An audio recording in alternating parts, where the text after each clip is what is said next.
என்னடா அது டைட்டிலில் ஒன்று கொடுத்துட்டு என்னமோ பழைய அலுமினியம் பாத்திரம் மாற்றுறது அப்படின்னு சொல்கிறாங்க அப்படின்னு பார்க்குறீங்களா? சும்மா வீடியோ எடுக்க வந்தேன். அப்போ தான் அந்த வண்டிக்காரங்க அப்படி கூவிட்டே போனாங்க. சரி அதையே காமிப்போமே அப்படின்னு சொல்லிட்டு தான் காமிச்சேன். நம்மளுடைய வீடியோவில் இன்றைக்கி நம்ம மாடி தோட்டத்தை திராட்சை செடியை பற்றி தான் சொல்ல போகிறேன். நான் எப்படியெல்லாம் அதை பராமரிக்கிறேன் அப்படிங்கிறத தான் சொல்ல போகிறேன். நம்மளுடைய வீடியோவை ரெகுலராக பார்த்துட்ருக்கோங்க, அதாவது பழைய சேனல்லேருந்து பார்த்துட்ருக்கிறவங்களுக்குலாம் தெரியும் அதை நான் எப்படியெல்லாம் நட்டேன், எப்படியெல்லாம் பாதுகாத்துட்டு வந்தேன் அப்படிங்கிறத. இப்போ புதுசாக பார்க்குறவங்களுக்கு தெரியாது இல்லையா, அவங்கெல்லாம் தெரிஞ்சுக்கோங்க. நம்ம மாடி தோட்டத்தில் இந்த திராட்சை செடி நட்டு கிட்டத்தட்ட 1 இயர் போல் ஆகுதுங்க. இது வந்துட்டு ஃபஸ்ட்டு ஒரு கட்டிங் பண்ணி விட்டுருக்கேன். நல்லா இந்த மாதிரி நல்லா பசுமையாக துளுத்து வந்தது ஃபஸ்ட்டு. அதுக்கப்புறமா பார்த்திங்கன்னா இந்த இலையெல்லாம் கட் பண்ணி அந்த கணுவெல்லாம் துளிர் போகுது இல்லையா, அந்த கணுவெல்லாம் கட் பண்ணி விட்டேன். அதுக்கப்புறமா திரும்பவும் துளிர் வரும்போதே இந்த பிஞ்சு விட்டது. இது பூ பூத்து வெடிக்க ஆரம்பித்து நல்லா காயாக வர ஸ்டார்ட் ஆனதே கிட்டத்தட்ட இப்போ 2 மாதம் போலவே வருதுங்க. இப்போது நல்லா சர்றன்னு வந்தது. இந்த மாதிரி ஒரு ஒரு ஒரு பாதி காய் அந்த ஸ்டேஜில் வந்துட்டு அப்படியே இருக்குதுங்க. சீக்கிரம்னா பெருசான மாதிரி இருந்தது ஆரம்பத்தில். இப்போ வந்து பார்த்திங்கன்னா அப்படியே ஸ்லோவாக தான், பெருசாகிற மாதிரியே தெரியல, அப்படியே இருக்குது. கிட்டத்தட்ட 10 நாளுக்கு மேலே அப்படியே தான் தெரியுது. இந்த செடிக்கு வந்து பார்த்திங்கன்னா நான் டிஐபி அப்படிங்கிற உரம் ஒன்று கொடுப்பேன். அடுத்ததாக பார்த்திங்கன்னா நம்ம வீட்டில் சேகரிக்கிறோம் இல்லையா, அரிசி கழுவுற தண்ணி, சாப்பாடு வடிக்கிற தண்ணி, அப்புறம் அந்த காய்கறி வேஸ்ட்டு, வெங்காயத்தோல், பூண்டு தோல், இந்த மாதிரி பழத்தோல், இது எல்லாமே வந்துட்டு அதை ஊற போட்டு அதில் போட்டு விடுவேன். ஒரு சில டைமில் அப்படியேவும் போட்டு விடுவேன். அப்படியே ஒரு பழம் சாப்பிட்றோமா, ஒரு வாழைப்பழம் சாப்பிட்றோமா, அந்த தோலை எடுத்து அதில் போட்டு விட்டுருவேன். பாருங்கள் நல்லாவே காய் வச்சுருக்கு, நிறைய காய் வச்சுருக்குங்க. இதை விடவே நிறைய இருந்தது. இந்த குரங்குங்க வந்துட்டு ரொம்ப டார்ச்சர் பண்ணி ஒரு 3 டைம், இதோட 3 டைம், அது ஒரு 2 கொத்து 3 கொத்து, ஃபஸ்ட்டு முறை 5 கொத்து போல் கிள்ளிடுச்சு. அதுக்கப்புறம் ஒரு 2 கொத்து 1 கொத்து அப்படி கிள்ளிடுச்சு. ஆள் இருந்து விரட்டிகிட்டு இருக்கும்போதே பார்த்தீங்கன்னா அந்த குரங்கு எப்படியாச்சும் உட்காந்து கிள்ளிடும். அதுங்க கிட்ட இருந்தும் எப்படியாச்சும் நம்ம இந்த பழம் சாப்பிட்றது, ஒரு காசு கொடுத்தோம்னா ஒரு 2 கிலோ வாங்கி சாப்பிட்ற போகிறோம். ஆனால் இருந்தாலும் நம்ம நட்ட செடியிலேருந்து இவ்வளோ அழகாக காய் வச்சுருக்கு. சரி அதை நான் வீடியோ எடுக்கிறேன். அது மட்டும் இல்லை, இதை பார்க்கும்போதே அவ்வளோ ஒரு அழகாக இருக்குதுங்க. அதனாலே நான் இதை டெய்லியுமே பாதுகாத்துட்டு வரேன். குரங்கு கிட்ட இருந்து மெயினாக பாதுகாத்துட்டு வரேன். இது இன்னும் பழமாக ஆகிறதுக்கு இது மெயினாக வந்து பார்த்திங்கன்னா இது என்ன காய், அந்த கருப்பு திராட்சை இல்லை என்ன திராட்சை அப்படிங்கிறதே தெரியல.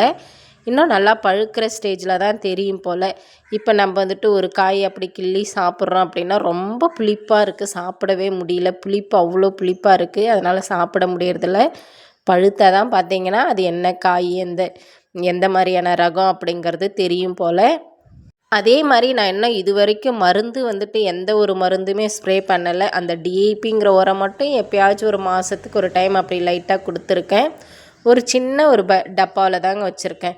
பாருங்கள், இந்த டப்பாயில் தான் வச்சுருக்கேன். இதுக்கு மேலேயும் பெரிய லெவலில் நம்ம கீழே தரையெல்லாம் வச்சோம்னா கொடி வந்துட்டு இன்னும் நல்லா படர்ந்துருக்கும் போல். நான் சின்னதாக ஒரு டப்பாயில் தான் வச்சுருக்கேன்.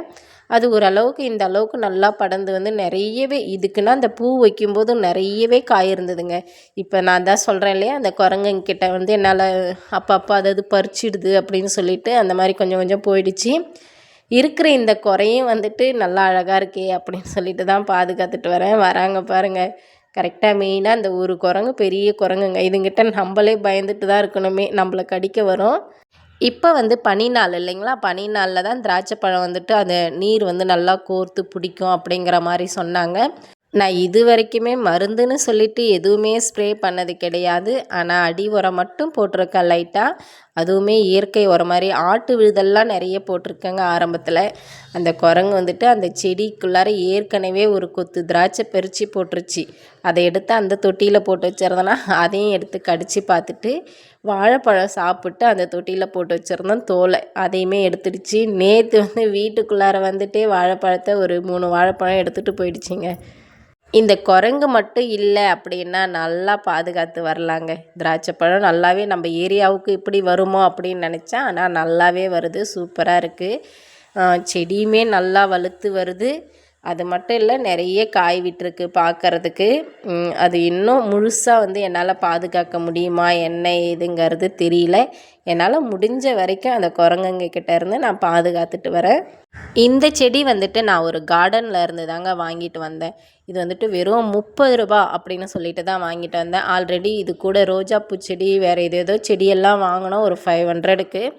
அப்போ வந்துட்டு இந்த செடியோடைய ரேட்டு வந்துட்டு வெறும் 30 ரூபா அப்படின்னு தான் கொடுத்தாங்க. ரோஜா பூச்செடி எல்லாமே இதை விட ரேட் அதிகமாக இருந்தது. இருந்தாலும் ஆனால் இந்த செடி நல்லா வந்துடுச்சு. ரோஜா பூச்செடிங்க ஒழுங்காக வரல. இது தாங்க நம்மளுடைய மாடி தோட்டத்துடைய ஃபுல் வியூ. இது தாங்க பார்க்குறதுக்கு ஓரளவுக்கு தான் இருக்கும். இருந்தாலும் எங்களுக்கு மேலே வந்தால் நல்லா இருக்கே அப்படிங்கிறதுனால கொஞ்சம் நல்லா செடிங்க ஏதாச்சும் வைப்போமே. வீட்டில் வந்துட்டு செடி வைக்க இடம் இல்லை அப்படிங்கிறதுனால நான் மேலே வச்சு சும்மா அழகுக்காக மனசு திருப்திக்காக நான் செஞ்சிட்ருக்கேன்.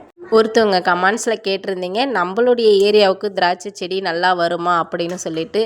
நல்லாவே வருதுங்க நம்மளுடைய ஏரியாவுக்கும். இத்தனைக்கும் நான் மாடி மேலே சின்னதாக ஒரு தொட்டியில் தான் வச்சுருக்கேன். அதிலையே இவ்வளோ அழகாக வந்துட்டு இவ்வளோ காய் வச்சுருக்கு அப்படின்னும்போது கண்டிப்பாக நீங்கள் தரையிலலாம் வச்சிங்கன்னா இன்னுமே நல்லா வரும். இது எப்படியெல்லாம் நான் மாடி மேலே பந்தல் போட்டு வச்சுருக்கேன் அப்படிங்கிறத இன்னொரு வீடியோவில் கண்டிப்பாக தெளிவாக டீட்டெயிலாக சொல்கிறேன். நீங்கள் தரையில் நட்டிங்களாமே பந்தல் வந்துட்டு போடணுங்க. மெயின் வந்துட்டு இதுக்கு பந்தல் போட்டு விட்டிங்கன்னா தான் மேலே படர்ந்து நல்லா காய் வைக்கும். வீடியோ பிடிச்சிருந்தால் லைக் பண்ணி ஷேர் பண்ணுங்கள். சப்ஸ்கிரைப் பண்ணாமல் வீடியோ பார்க்குறவங்களா இருந்தால் சேனலை சப்ஸ்கிரைப் பண்ணி வச்சுக்கோங்க.